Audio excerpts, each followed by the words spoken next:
اور اس حوالے سے ہماری آج کی جو نشست ہے 65 نشستیں ہم سورہ فاتحہ پر کر چکے ہیں،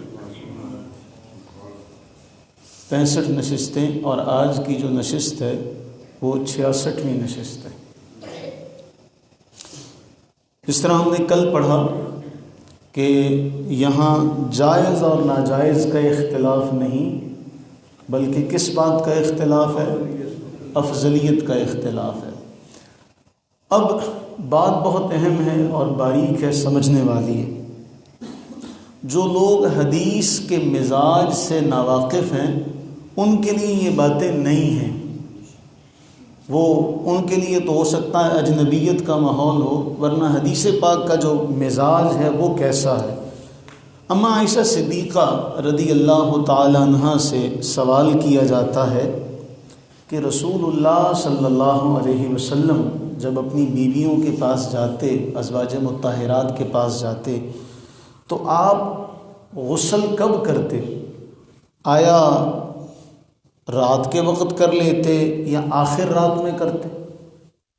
تو اما عائشہ صدیقہ رضی اللہ تعالی عنہا فرماتی ہیں کبھی تو ایسا ہوتا کہ آپ فوری غسل فرما لیتے، اور کبھی ایسا ہوتا رات کے آخری حصے میں غسل کرتے۔ دو باتیں، کبھی فوری غسل کر لیتے، کبھی رات کے آخری حصے میں غسل کر لیتے۔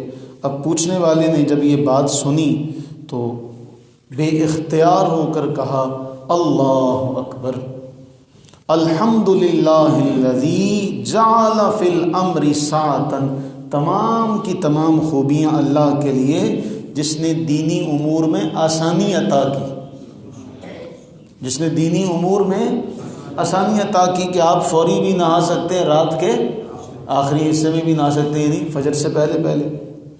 پھر اگلا سوال کیا کہ رسول اللہ صلی اللہ علیہ وسلم وتر کب پڑھتے تھے؟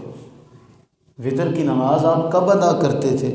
تو اما عائشہ صدیقہ رضی اللہ تعالی عنہ فرماتی کبھی تو شروع رات میں پڑھ لیتے اور کبھی آخر رات میں پڑھتے، کبھی شروع رات میں پڑھتے اور کبھی آخر رات میں پڑھتے۔ پھر وہ عرض کرتے الحمدللہ الذی جعل فی الامر سعۃ، تمام کی تمام تعریفیں اللہ کے لیے جس نے دینی امور میں آسانی عطا کی۔ پھر پوچھا کہ آپ تہجد کی نماز میں قرات کیسے کرتے؟ اما عائشہ صدیقہ رضی اللہ عنہ فرماتی ہیں کبھی اونچی کرتے، کبھی آپ آہستہ کرتے۔ تو پھر سائل کہتے ہیں اللہ اکبر، الحمدللہ الذی جعل فی الامر سعۃ، تمام کی تمام خوبیاں اللہ کے لیے جس نے دینی امور میں وسعت عطا فرمائی۔ اب ہر طرح کا عمل جو ہے وہ کس سے ثابت ہے؟ حدیث سے ثابت ہے۔ اب بعض اوقات یہ ہوتا ہے کہ صحابہ کرام رضوان اللہ تعالی علیہ مجمعین نے کسی نے کوئی عمل لے لیا، کسی نے کوئی عمل لے لیا۔ فقہائے سبعہ، 7 فقیہ جو مدینہ طیبہ کے اندر مشہور ہیں، ان میں ایک ہیں حضرت سیدنا صدیق اکبر رضی اللہ تعالیٰ عنہ کے پوتے، حضرت صدیق اکبر رضی اللہ عنہ کے پوتے امام قاسم بن محمد بن ابی بکر رضی اللہ تعالی عنہم اجمعین۔ اب حضرت امام قاسم بیان کرتے ہیں، فرماتے ہیں کہ جو صحابہ کرام کا عمل کے اعتبار سے اس طرح کا اختلاف ہے، اس میں امت کو اللہ نے بہت فائدہ دیا ہے، کیونکہ عمل کرنے والا ان میں سے کسی پر بھی عمل کر لے، اس کے ذہن میں یہ بات ہوگی میں جو کر رہا ہوں اس میں کوئی بھی باطل پہلو نہیں ہے، ہر ایک صحابہ کے ساتھ ثابت ہے، جڑا ہوا ہے۔ اب کیا آج کے دور میں ہمارے جو اہل حدیث حضرات ہیں، کیا وہ اس بات پر عمل کرتے ہیں؟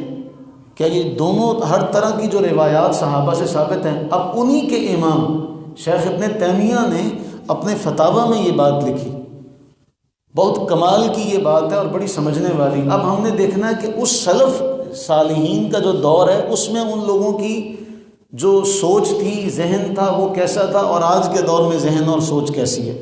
وہ کہتے ہیں سلف صالحین نے دونوں طرح کا عمل کیا. فإن السلف فعلوا هذا وهذا كان كلا الفعلين مشهورا بينهم. کہتے ہیں سلف صالحین نے دونوں طرح کا عمل کیا، دونوں طرح کے عمل ان میں مشہور و معروف تھے. اب شیخ ابن تیمیہ لکھتے ہیں بعض صحابہ جنازے میں قرات کرتے تھے، بعض نہیں کرتے تھے. بعض جہری طور پہ بسم اللہ پڑھتے، بعض جہری طور پر بسم اللہ نہیں پڑھتے. بعض رکوع سے اٹھ کر رفع یدین کرتے، بعض نہ کرتے. اسی طرح جس طرح نماز جنازہ میں آتا ہے، جو باہر سے ہو کر آتے ہیں وہ دیکھتے ہیں کہ وہاں وہ ایک طرف سلام پھیرتے. شیخ ابن تیمیہ لکھتے ہیں اسی طرح کچھ صحابہ ایک طرف سلام پھیرتے، کچھ دونوں طرف پھیرتے. کبھی امام کے پیچھے سورہ فاتحہ پڑھ لیتے، کبھی کچھ نہ پڑھتے. اسی طرح جنازے میں تکبیرات کہنے والوں میں بھی روایات کا فرق ہے. پھر اسی کو آگے بڑھاتے ہوئے ابن تیمیہ کے شاگرد ہیں حافظ ابن قیم، زاد المعاد میں لکھا 8واں اختلاف جو ہے وہ آمین کہنے کا ہے. بعض اونچی آواز سے آمین کہتے، بعض آہستہ آواز سے آمین کہتے. پھر امام ابن قیم نے لکھا یہ وہ اختلافات ہیں جو مباح ہیں. کیا ہیں؟ مباح ہیں. کرنے نہ کرنے دونوں معاملوں میں کسی کو برا بھلا نہیں کہا جائے گا، کسی کو برا بھلا نہیں کہا جائے گا. پھر شیخ ابن تیمیہ نے لکھا صحابہ کرام رضوان اللہ تعالی علیہم اجمعین اس طرف بھی تھے، اس طرف بھی تھے، یعنی بعض اس پر عمل کرتے، بعض اس پر عمل کرتے. ان اعمال میں سے ہر عمل صحابہ سے ثابت ہے، ہر عمل. تو آج پھر یہ کیوں نہیں مانا جاتا؟ آج پھر یہ کیوں نہیں مانا جاتا کہ بھئی امت مسلمہ میں یہ بات شروع دن سے چلی آ رہی ہے کہ جو بھی عمل صحابہ کرام کے حوالے سے کر رہا ہے اس کو اس کے عمل میں آزاد رکھا جائے. کیوں اس پر بحث کی جاتی ہے؟ آج وہ کہتے ہیں کہ جس نے رفع یدین نہ کیا اس کی نماز باطل ہے. وہ یہ نہیں پڑھے ہوئے نا. اس کا مطلب پھر اس کا مطلب ہے کہ انہوں نے اپنے امام کی اس بات کو نہیں پڑھا ہوا کہ ان کے امام نے آج سے کئی سو سال پہلے لکھ دیا کہ بھئی یہ بھی عمل صحابہ سے ثابت ہے. آپ کہتے ہیں آپ اس پہ بڑے بڑے مناظرے کر رہے ہیں، آپ اس پہ بڑے بڑے چیلنج کر رہے ہیں، کتابیں ہاتھ میں اٹھا کے لوگوں کو آپ باطل کی طرف دعوت دے رہے ہیں. تو ہمارا جو معاملہ اور مسئلہ ہے، ہم امام کے پیچھے سورہ فاتحہ کی قرات نہیں کرتے، اور یہ حدیث سے ثابت ہے. حضرت جابر رضی اللہ تعالیٰ عنہ نے بیان کیا کہ رسول اللہ صلی اللہ علیہ وسلم نے فرمایا جس کا امام ہو تو امام کی قرات مقتدی کی قرات ہے، امام کی قرات. پھر ہمارے ہاں یہ بھی مسئلہ مستدرک حاکم کی روایت ہے کہ جو شخص رکوع میں مل جائے، اللہ کے نبی صلی اللہ علیہ وسلم نے فرمایا جو ہمارے ساتھ شامل ہو رکوع میں وہ اپنی رکعت کو شمار کرے. اگر امام کے پیچھے فاتحہ کو آپ لازمی قرار دیں تو پھر اس حدیث کا کیا کریں گے؟ تو مسئلہ جو کل ہم نے پڑھا تھا، اختلاف صرف افضلیت کا ہے، لیکن بعض نادان کم علم اس کو جائز اور ناجائز کی طرف لے جاتے ہیں اور دوسرے کے عمل کو کلیتاً ناجائز قرار دیتے ہیں. بھئی آپ دین کے اتنے بڑے مفتی بن گئے کہ آپ اتنے بڑے ائمہ سے جو دنیا میں اپنے تقویٰ کے اعتبار سے اپنی مثال آپ تھے، آپ ان سے بھی آگے نکل گئے. تو یہ ہر دو طرح کی روایات، احناف نے ان روایات کو لیا جن میں آمین آہستہ کہی جاتی ہے، امام کے پیچھے قرات نہیں کی جاتی. ہم تو آپ کو باطل نہیں کہتے، ہم یہ کہتے ہیں کہ ہم نے جو افضل طریقہ تھا ہم نے وہ لے لیا. ہمارے پاس بھی صحابہ کی روایات ہیں، آپ کے پاس بھی صحابہ کی روایات ہیں. تو ایک دوسرے کو باطل نہ کہا جائے، ایک دوسرے کو جھوٹا نہ کہا جائے، اس سے پرہیز کیا جائے، اس سے گریز کیا جائے. یہ رویہ ہمارے درمیان اختلافات کو پھیلانے کا، انتشار کو پھیلانے کا سبب بنے گا. آج مجمع میں قرآن اٹھا کے سر پہ رکھ لیا جاتا ہے، نہیں جی تم سچے ہو، تمہارے برخلاف جتنے بھی لوگ ہیں وہ سارے جھوٹے. وہ کیا یہ سارے لوگ یہ کیا گھاس کھودنے والے تھے؟ کیا ان لوگوں کو دین کی سمجھ بوجھ نہیں تھی؟ کیا اتنی ساری امت کے اندر جو کثیر تعداد ہے جو رفع یدین نہیں کرتی، جو اونچی آمین نہیں کہتی، کیا آپ کے ذام میں یہ ساری کی ساری باطل پر ہے؟ معاذ اللہ ثم معاذ اللہ. تو یوں نہ دوڑیے برچھی تان کر، اپنا بیگانہ ذرا پہچان کر.